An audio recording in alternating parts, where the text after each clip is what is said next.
নিশ্চয়ই একটু আফসোস হচ্ছে যে মুস্তাফিজকে নিলামে একটু আগে কেন তোলা হলো না, যখন আসলে দলগুলোর কাছে টাকাটা ছিল। যে সময় মুস্তাফিজকে নিলামে তোলা হলো তখন আসলে অনেকগুলো দলের কাছে টাকাটা নেই। তারপরেও হাড্ডাহাড্ডি লড়াই শুরুতেই হলো চেন্নাই সুপার কিংস এবং দিল্লি ক্যাপিটালস এর ভেতরে। এমনটা হওয়ারই কথা, এটা সবাই অনুমান করেই ছিল। এবং এই দুই দলের লড়াই চলল 5,20,00,000 রুপি পর্যন্ত। এবং তখন মনে হচ্ছিল মুস্তাফিজের গন্তব্য হতে চলেছে আরো একবার চেন্নাই সুপার কিংস, কিন্তু ঠিক সেই মুহূর্তে এন্ট্রি নিল কলকাতা নাইট রাইডার্স। কে জানতো যে কলকাতা নাইট রাইডার্স মুস্তাফিজকে নিয়ে প্ল্যান করে রেখেছে। মাথিসা পাতিরানাকে দলভুক্ত করার পর তাদের টার্গেট ছিল মুস্তাফিজুর রহমান, এবং এরপর চেন্নাই সুপার কিংস এবং কলকাতা নাইট রাইডার্স এর ভেতরে চললো হাড্ডাহাড্ডি লড়াই এবং অবশেষে 9,20,00,000 রুপিতে মুস্তাফিজ কলকাতা নাইট রাইডার্স এ যোগ দিলেন প্রথমবারের মতো। এর আগে মুস্তাফিজ 5টা দলে খেলেছেন আইপিএল এ, সব মিলিয়ে 8টা সিজনে তিনি খেলেছেন, কিন্তু কখনোই কলকাতা নাইট রাইডার্স এর হয়ে তার খেলা হয়নি। দিল্লি ক্যাপিটালস এর হয়ে 3বার খেলেছেন, সানরাইজার্স হায়দ্রাবাদের হয়ে তিনি 2বার খেলেছেন, চেন্নাই সুপার কিংস এর হয়ে তিনি 1বার খেলেছেন। সুতরাং তাকে নিয়ে যে একটা লড়াই হবে সেটা অনুমান করাই যাচ্ছিল, কিন্তু সেটা 9,20,00,000 গিয়ে ঠেকলো।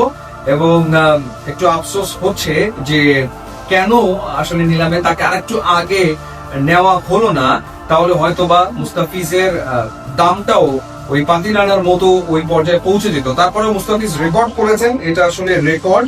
বাংলাদেশি ক্রিকেটার যারা আইপিএল এ খেলেছেন তাদের ভেতরে মুস্তাফিজ রেকর্ড করেছেন। মাশরাফি বিন মর্তুজা 2009 সালে $6,00,000 খেলেছিলেন কলকাতা নাইট রাইডার্স এ, এবং ডলার রুপির বর্তমান যে হিসেব তাতে করে দামটা হচ্ছে 5,45,00,000 রুপি। এবং মুস্তাফিজের আগে 2018 সালে সর্বোচ্চ 2,20,00,000 রুপিতে খেলেছেন মুম্বাই ইন্ডিয়ান্স এর হয়ে।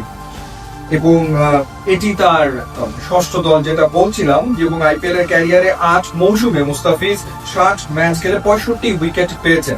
তো মুস্তাফিজ তো খেলছেন, এর আগে 7টা সিজন তো তিনি খেলেছেন আইপিএল এ, 8টা সিজন তিনি খেলেছেন আইপিএল এ, কিন্তু কখনোই তিনি তার আসলে যোগ্য যে প্রাইস সেটা কখনোই পাননি। বেশিরভাগ ক্ষেত্রে বেস্ট প্রাইসেই তাকে দলে নেওয়া হয়েছে।